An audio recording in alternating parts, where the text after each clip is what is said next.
کیا مقصد ہے شب معراج کا؟ رسول اپنے گھر گیا تھا، یہ بات بتاؤ کیوں گیا تھا؟ جوتی سمیت کیوں گیا تھا؟ جوتی سمیت کیوں گیا تھا؟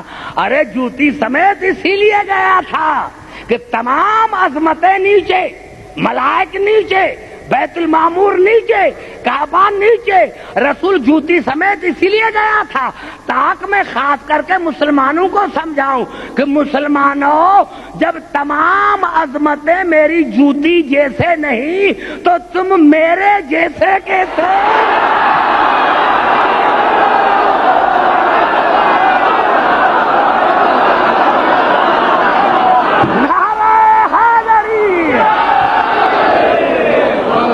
گھبرا تو نہیں گے، گھبرا تو نہیں گے، گھبرا تو نہیں گے، گھبرا تو نہیں۔ دیکھیں کہ میں کہاں جانا چاہتا ہوں، جو میرے بزرگ بیٹھے ہیں ان سے میں داد لوں گا کہ میں کہاں جانا چاہتا ہوں۔ تو میں نے پچھلے جملے کہے ہیں، کہاں اب میں آیا قبلہ، میں آیا ہاشم بھائی کا میں مہمان رہا، میں نے دیکھا، اور یہ سارے جانتے ہیں، میں نے دیکھا اندر کارپیٹ بچھی ہوئی ہے، میں نے جوتی باہر اتاری۔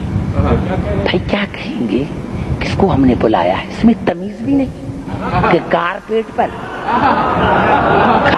پر جوتی کے ساتھ چل رہا ہے۔ ہو سکتا ہے کہ میرے گھر میں سے اچھی کارپیٹ ہو، لیکن میں اپنے گھر میں جوتی سمیت چلوں تو کیا ہے، کیونکہ میرا گھر ہے۔ یہاں میں نے جوتی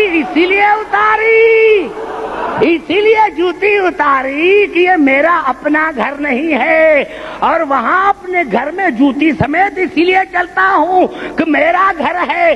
پتا چلا رسول عرش پر اسی لیے گئے تھے تاکہ میں مسلمانوں کو بتاؤں کہ عرش میرا گھر ہے۔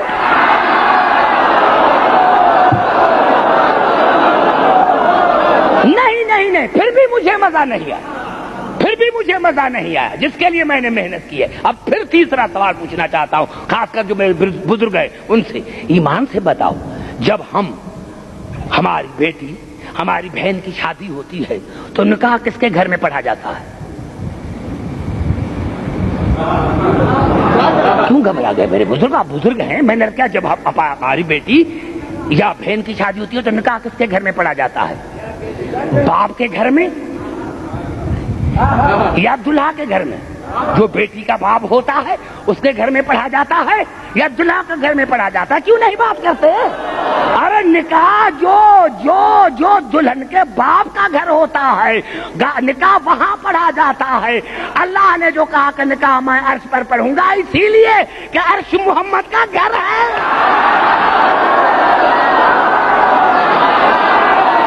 نعرہ حیدری! گھبرا گیا، میرا جملہ سمجھ میں نہیں آیا؟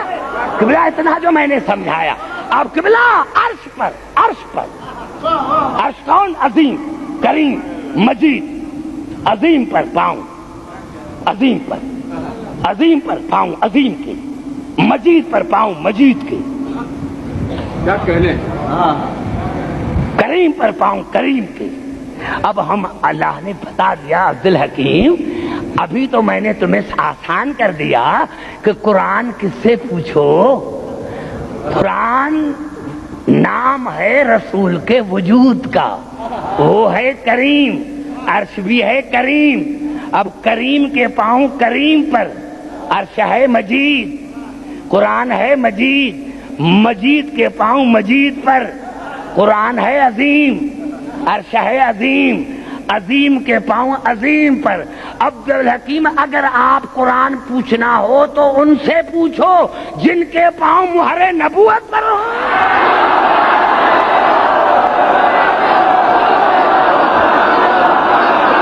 نعرہ حیدری!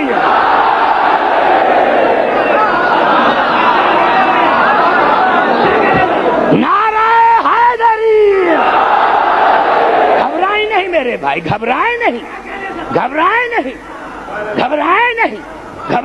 میرے بھائی، میرے دوستوں، میرے بزرگوں، ابھی ٹائم ہے، آدھا گھنٹہ مجھے دو، جلدی معافی مانگ، کیونکہ اگر یہ جملہ 15 منٹ نہیں پڑھوں گا تو آج کی میری تقریر انکمپلیٹ ہو جائے۔ یہی سبب ہے تمام میں نے کہا کہ کنٹراورشل گفتگو کا عادی نہیں.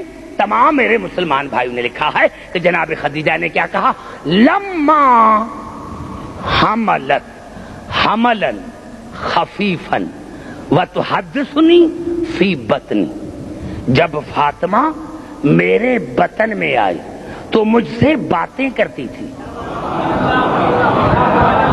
گھبرا گئے. جب فاطمہ میرے بطن میں آئی تو مجھ سے